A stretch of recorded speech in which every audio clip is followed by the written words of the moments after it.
Okay, so hello everyone. We are back on Career Chats with Mel, and today I've got Eddy with me. And he is a musician, and so I won't do a lot of the introductions because I think he'll do a lot of telling us about who he is and what he gets up to nowadays. And I also think that today's will be great to hear, especially for our audiences or our people that are in the music industry. And I'm quite excited to have this conversation with Eddy. So Eddy, tell us rather a little bit about yourself and where you grew up. Awesome. So thank you so much, Melissa, for having me. I think it's a real privilege to be here with you today. So I'm from Extension 13, a very, very rough neighborhood, if I must say so myself. Yeah. That time they used to call it, or even now they used to call it the Kerry flats. Wow. So it's just like big, huge block of flats, and everything that you can think of happens in there, right? So it's like a court, so it's 4 buildings on each side, and then in the middle there's a park. So I still remember, just so briefly, when we still had to hide underneath the bed because they were shooting, like the gangs were standing opposite, like the parks, and the one gang was standing the other side, and the other one standing the other side, and then they fight. So that just to paint a picture, how it was growing up. So I grew up in a house of 14 people. So yeah, so it was a 3-bedroom house. And I make the joke now that 10 of those 14 people stayed in one room. And so now you can imagine there was like triple beds, there was double beds. It was just crazy. And I grew up with my cousins, and for our earlier years or my earlier years, my mom was a single parent before she got married much later on in her life. So I used to stay with my grandma while she was working.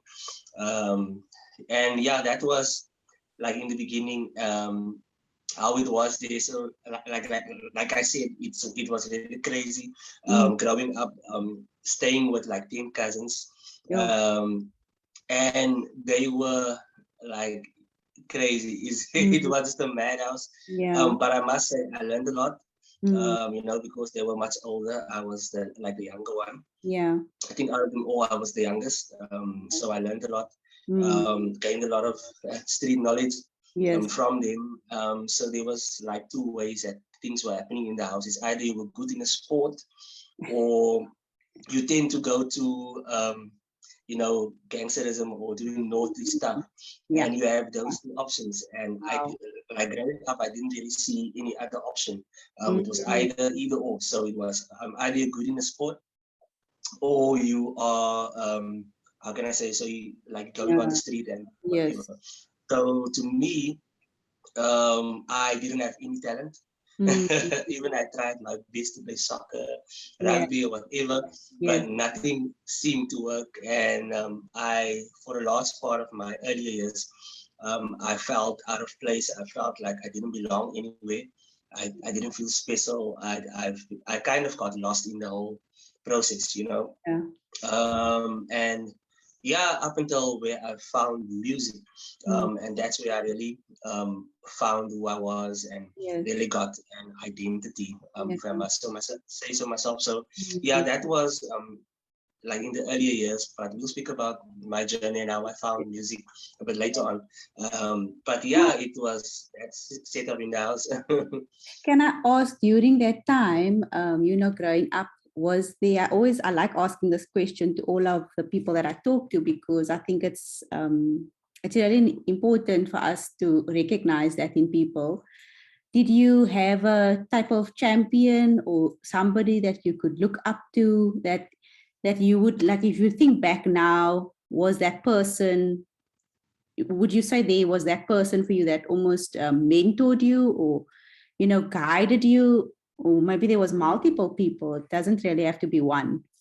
Yeah, so to me, it actually happened really weird for me to get the desire of playing an instrument. I still remember when I was on creche, right?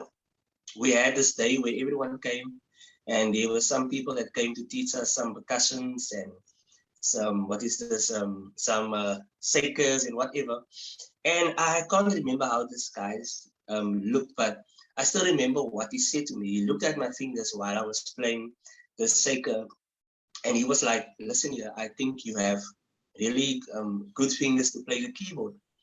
And for some reason, that thing stick right through. Wow. I don't know why and why he said it, because I was young. I don't even remember. Like I said, I don't know how he looked. Even if he would stand next to me today, I wouldn't even know it was him. Yeah. So that thing stood by me, and I always knew that this guy said I had keyboard fingers and I wanted to play an instrument from there on.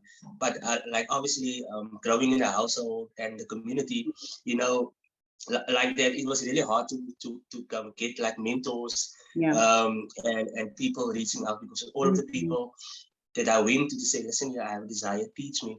They would normally say no, or I can't, because they feel like maybe they got it hard in life and it wasn't easy for them to like get the skill, and then it was hard like for them to get it. So now they try to make it even harder on you. They don't want to cut your road, you know, short. And I'm a firm believer in, you know, whatever it took me maybe 10 years to reach a certain point, I'm going to make sure whoever after me, you know, his journey should be shorter, you know, because he needs to go further than what I ever could.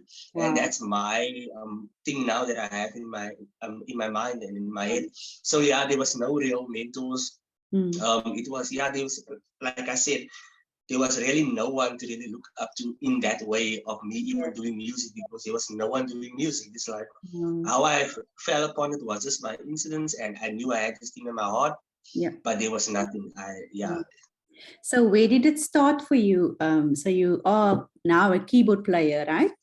I'm a guitar player. Guitar player, yes. And where did that start for you? So like with all of us in church.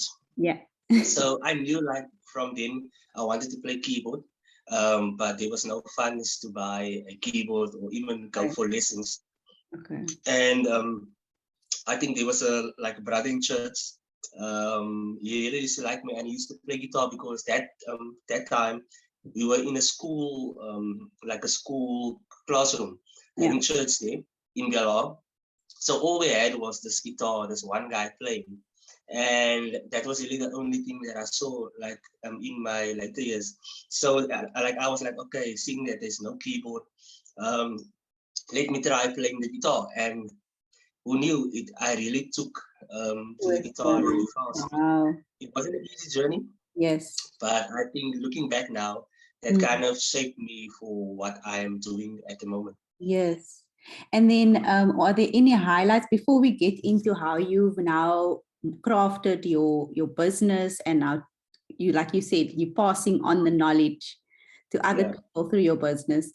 But before we highlight that part, is there any highlight? Like, is there an event that will always be, that was the best event I ever played at? Or is there any highlight for you in your music? Like back then? Back then, yeah. All right. Back then. Okay. So yeah, for me, I didn't really get like those opportunities like back then to say, listen, that's a highlight. I always just used to play in church. A lot of weird stuff, and maybe a funny story.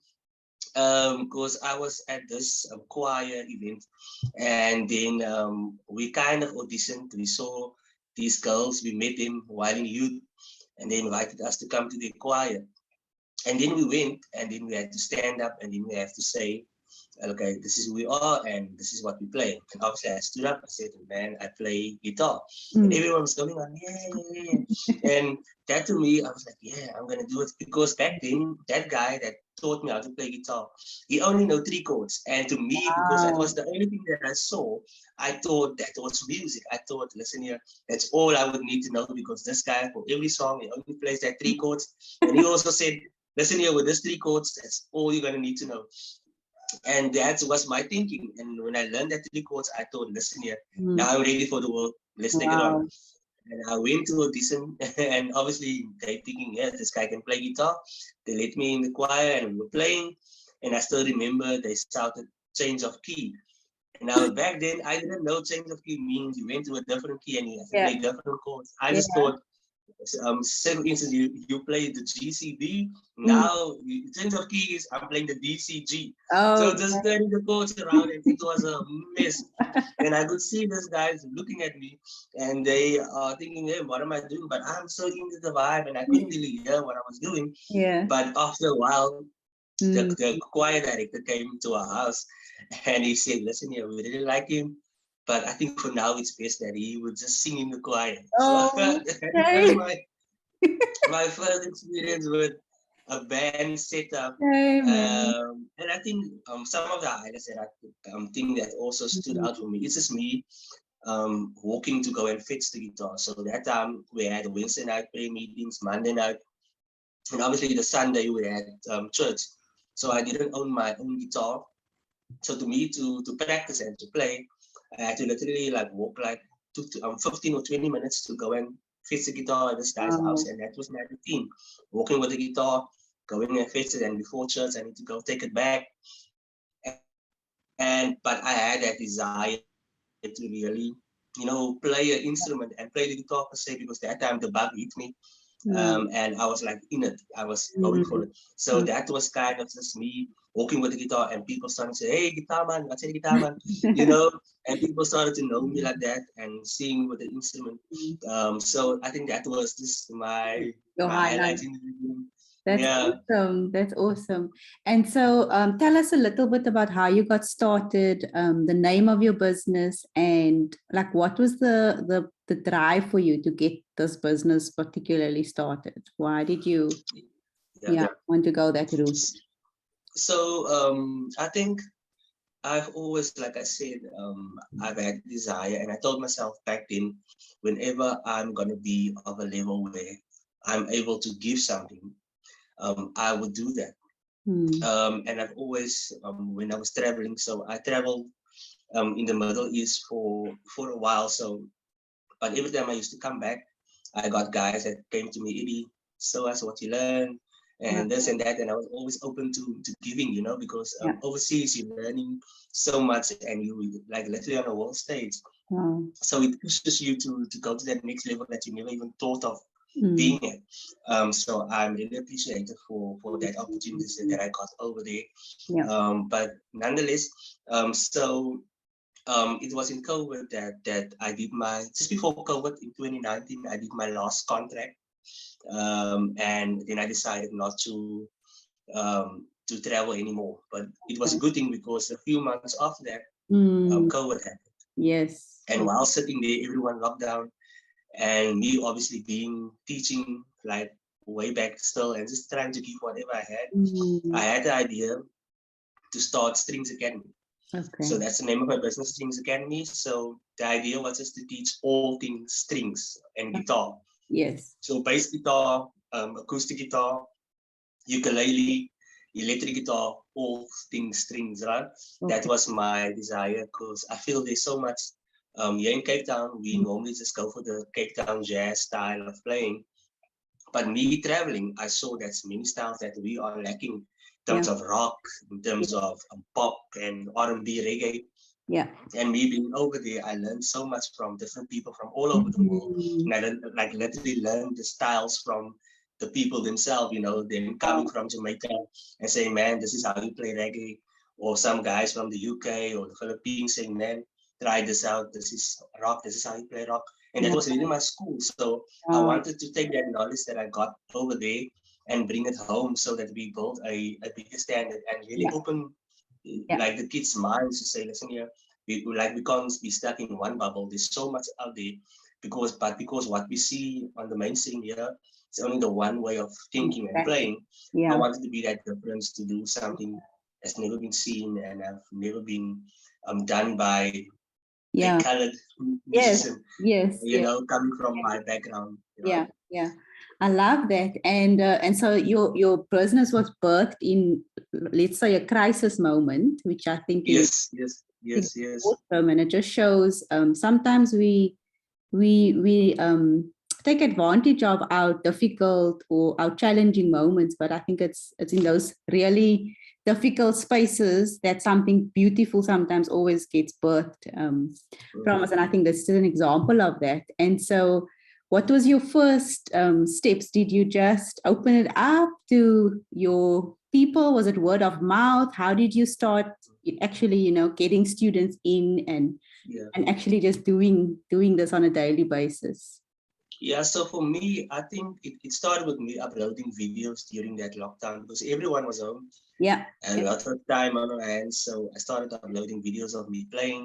Okay. And it got a lot of attention and people inboxing me to say, listen here, please, I want to learn how to do that, or how do I get in touch with you and stuff. So it really came out of that, people, reaching out, and then me deciding, having this crazy idea, because sometimes I really don't know. Well, I know now where it comes from and what inspires me, which I believe is the Holy Spirit. Yes. But back then, it just felt like, you have this crazy idea, and I try to run with it because it sometimes doesn't make sense to me or to other people. But I just know what feels right, and I try to always live my life in accordance with that, way I do what feels right. It doesn't necessarily may look like it's like on par with where everyone is heading, but I believe that I have my own part. In whatever is set out for me. Will be mine. So it doesn't really matter what's happening around me. But it's important that you stay in your lane, basically. That's what I'm trying to say. So I really try to carve out something that's mine, that I don't need to ride on anyone's back to, or soos hulle sê, gesig om in te wees by 'n klik of dining. But I really try to, whatever I believe strongly in, I try to go for it. Because sometimes that's what your passion is, that's where your heart is. And if you're forcing it enough to go for it, then you should go for it wholeheartedly. It's not easy. It's an ongoing journey. I always say, musicians, we are the people that really knows what it's like to live off faith. Yes, now I have a few things in place that's a steady income. But I mean, the gigging side of me, you never know what's going to come next month, or when it's going to be canceled. I remember going through a phase where I get a gig and then it gets canceled. And or there's something that's happening, and that really took a toll on me, on my psychological aspect. So I went through depression for a long time. Just because you're not feeling worthy, you're not getting the gigs, you feel like left out, and also me trying to fit in that created that. But when I understood why I'm here and why God called me, it kind of lifted that burden of me wanting to fit in instead of just me walking my own path. So you're in competition with no one, and you just focusing on your journey. And I think that's the best place to be.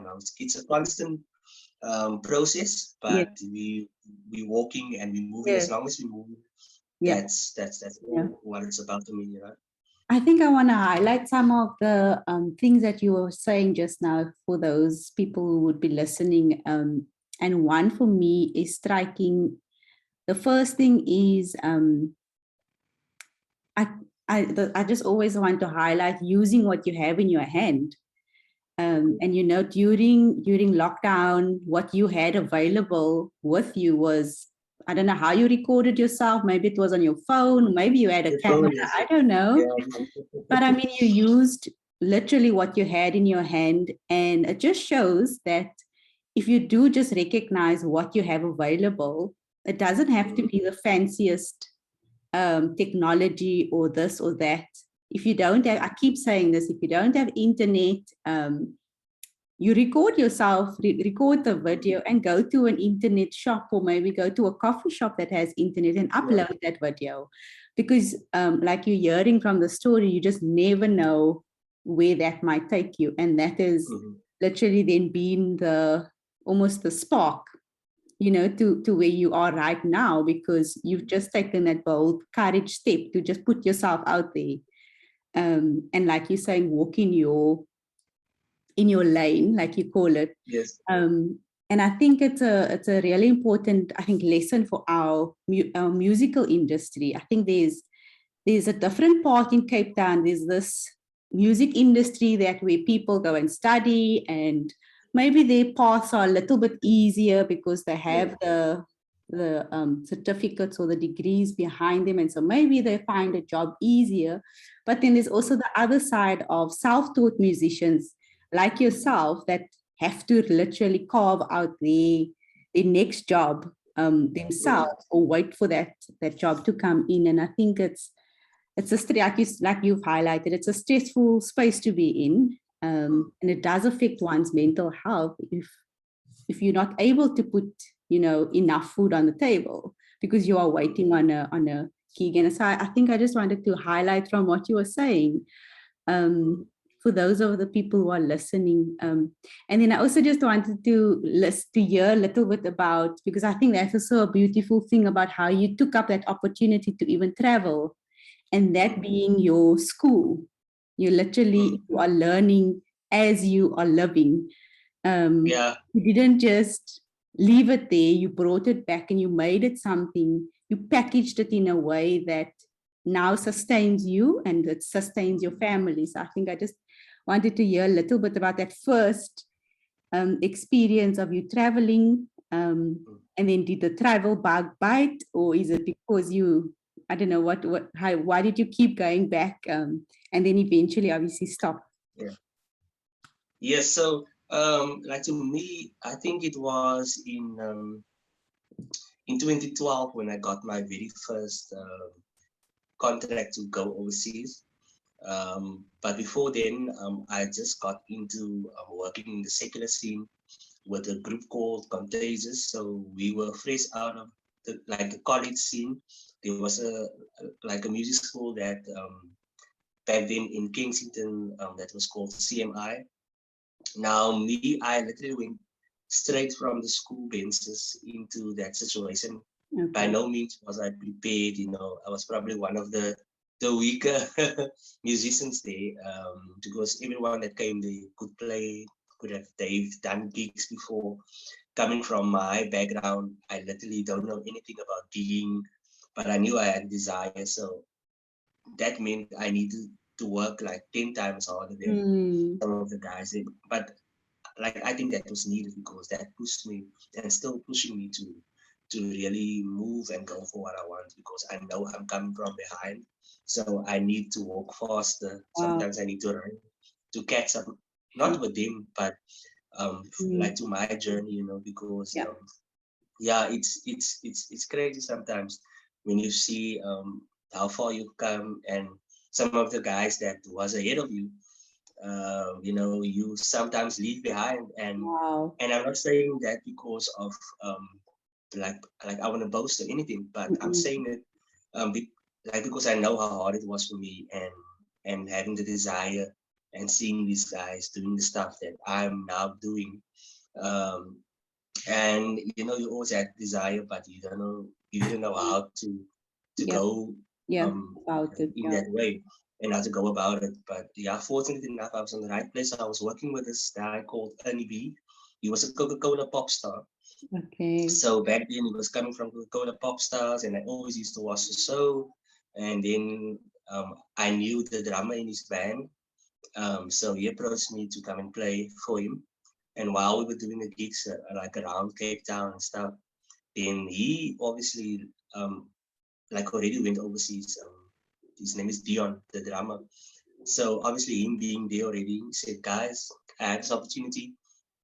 Do you guys want to come? Let's try and do this, because we're already a band here. So let's just try to do something different. And then that's how I got my very first contract to go overseas. Wow. And that was like a 6 months stint. And I still remember that was probably the only stable income I've had since then, and that was in 2012. So it was really exciting. We had so much fun. And that's how it started. And from there, I came back and started working with different bands. From there, and going multiple times with different people. So that's how everything started off for me. That's awesome. And we're not going to be too long, but I actually just wanted to highlight there are similarities in our story, and we don't have much time to delve into my story, and that's not why we're here today. We're here to hear your story, but I definitely agree with you that for somebody coming from communities like we come from, I come from Lavender Hill, and I resonate with what you're saying about, that first opportunity being almost the catalyst for what's possible. And so when the first opportunity I also got to travel, I was like, I remember standing at the airport and saying to myself, I want to do this again. And because we want to keep experiencing moments like this, having to come back, into environments like Bell Hall, Lavender Hill, you then recognize, oh, we have to start making different decisions. Yes. Because if we keep making decisions like we may be used to or what we're seeing around us, that's not going to take us, to those places. And I think I just wanted to highlight that if you get opportunities that come knocking, take them. You never know, where that might lead you, your journey, how that might feed into your story. And so I just wanted to end off by asking you if you have any advice, for that musician or the person who wants to get into music, who might be stuck, and perhaps, needing to perhaps do something different, do something out of the comfort zone to create a different path for them. What would your final words be as we end off our time together? Cool. So I think I've missed a question that I just want to touch on quickly before I get there. So what I'm currently doing, I'm running the music school, right? But at the same time, I started a program called the Guitar Guardians program that we go and teach in communities, also in that same, the less fortunate category. Yes. And we go out and I take a team of guys, we're about 6. And now, I think it was yesterday, we started with our first school. Wow. So we're super excited about it. You can then just, on my socials that I'll give later, you can see what we're doing. But I just want to highlight that. And also, besides the teaching and that, I have a part-time job as well, where I do some designing and stuff. So that skill I also learned through COVID, and I'm trying to do stuff for myself. And I'm working for a church, Every Nation, here in our area. So that's also a part of what I do. So like you can see, we're doing different things. But to me, like for some advice, I think you said it also that, you shouldn't be stuck in one type of thinking, in one way. Like I always say, there's many ways to kill a cat. And this business is really vast, you don't have to really come off that thing, because I've heard so many musicians say, man, I can't do anything else because I'm just a musician. Now, someone told me that once, and I felt so offended when we were speaking, but he probably made a joke. But I took that too hard, because he was like, it's fine, man. What do you know about this? You're just a musician. And I'm like, no, I'm actually so much more. But that thing stood by me, and that is how many people perceives us. You're just a guitarist, or you're just a piano player. And many times, that's how we see ourselves. And I think that is the thing that really keeps us from reaching our full potential. I feel that we are on this earth more than just to be able to play an instrument. Yes, there's a calling aspect, there's a gift aspect, and there's obviously the physical thing that we can do. But I believe once you find, what it is that you're here for on this earth, I think things, and you go for that, I think like things will start to go your way. So like what I'm trying to say is, like look away from what you see the mainstream people doing, or your idols, or the guys you look up to, because once you look at that all the time, you're gonna feel depressed, because you're seeing these guys doing the gigs and going traveling and doing stuff like that, and man, when is it my turn? And you're so stuck on that, and you're kind of doing yourself an injustice, instead of just keeping your head down and just focusing on what you have to give, and the opportunities will come. Believe me, I'm saying this because I was at that same place, and now I have guys messaging me, man, you're doing so much nice things, man. Where were you now? Or you did travel here? Or, I'm getting that same thing that I was looking at and saying, man, I want to do that. But that would only happen when I looked away from that, and kind of just focusing on, like I said, being me and reaching inside, and that you really need to do introspection to say, listen here, this is who I am, this is my values, this is what I want to be. And I think you won't know that like up until you don't get your connection with the creator, because that's the guy that gives us direction, leading the word, all of those things. That's the things that, it's almost like having a manual for life. And a roadmap. and yes, and it's weird I'm saying it, but it's so true. By no means am I the most holiest person and whatever, because we all make mistakes, we all sinners.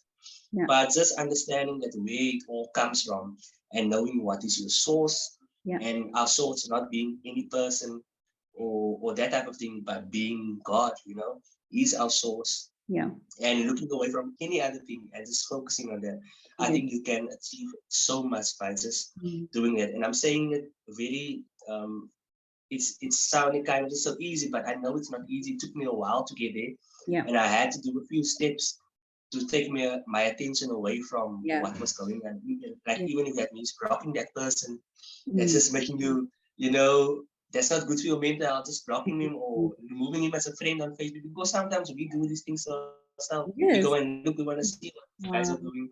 And so if you know you can't take that, then remove that person. You're not angry, you're not nothing, you're not jealous, but if it's not good for your well-being, if that stuff makes you, feel less insecure, like feels insecure or whatever, then remove that person for a while and just try to focus and stay off the social media and actually focus on you and what you have to give. So that would be my advice. There's nothing I'm going to add, because I think it was such amazing advice. So thank you for that. I think, you are sharing it because it's taken you a long time, like you've said, to get where you are, the lessons that you've learned. And so I just want to end off and ask for you to share, social media handles, and when I edit this video, I will obviously insert it so that people can also see it. But you can shout it out. Yes, so you can find me on Facebook and Instagram at Eddy Strings. It's Eddy with a Y and Strings, So you can find me on that, and then you can also check out our website, www.stringsacademy.co.za. So there you'll find out more about what we're doing in terms of the Guardian program and what it's all about. And then also we're on Facebook and Instagram, Strings Academy at Strings Academy. So you can go check us out there. Thank you so much. And I wish you and your business and all of the projects that you're going to do still, I wish you all of the best in that endeavor. And thank you again for your time and for coming on this channel and sharing your wealth of knowledge that you've gained over the years. Thank you so much, Melissa. I really appreciate it, the opportunity. And I look forward to see this online somewhere. Yes.